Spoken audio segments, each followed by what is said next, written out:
So guys आज चाहिँ हामी सम्पूर्ण परिवार जुटेर यसरी ढेँडो खानुमा लागेको छौँ। मेरो प्यारो मान्छेले चाहिँ सुप सरी दाल पस्किँदैछ। कोदोको ढेँडो है यहाँ बुहारीले वितरण गर्नुहुँदैछ र कोदोको ढेँडोसँग चाहिँ एकदमै हामी चाहिँ आज लोकल कुखुराको सुप बनाइएको छ है। यसरी सम्पूर्ण उहाँ मेरो दुई भाइ उता बसिरहेको छ, बुहारी यता हुनुहुन्छ।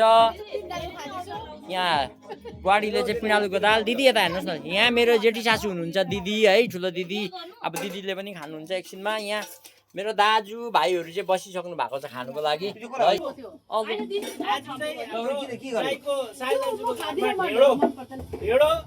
देशी कुखुराको सुप भाइ चाहिँ कोदोको ढेँडो, फेरि आटाको होइन नि, फेरि कोदोको अर्ग्यानिक होइन।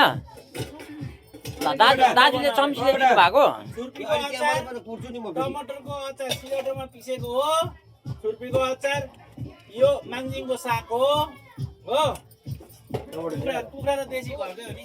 यसरी ढेँडो वितरण गर्दैछ त्यो मान्छेले चाहिँ है। र अब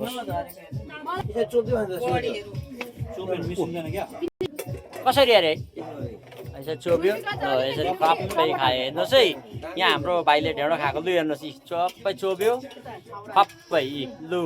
यहाँ दाजुले चाहिँ उहाँको चाहिँ अलिकति हातमा प्रब्लम भएको कारणले चम्चीले नै खानु, काटेको कारणले चम्चीले नै खानु हुँदैछ। यहाँ हाम्रो सर चाहिँ एकदमै कुनामा ऊ देशी चिकनको सुपसँग यहाँ बुहारी भान्से है यसरी ढेँडो लु हेर्नुहोस् है। यहाँ यता हेर न, यहाँ चाहिँ भान्से चाहिँ एकदमै डह्रो भएर बसेको छ। आज चाहिँ सुप यसरी पकाइएको छ। यहाँ मेरो जेठी सासूले पनि खानु थाल्नुभयो अब चाहिँ। र यहाँ हाम्रो बुहारी अब खानुको लागि एकदमै। यहाँ मेरो दुई भाइ हेलो भनिदेऊ, हेलो भनिदेऊ। हौ ढेँडो खाए आज चाहिँ ल है।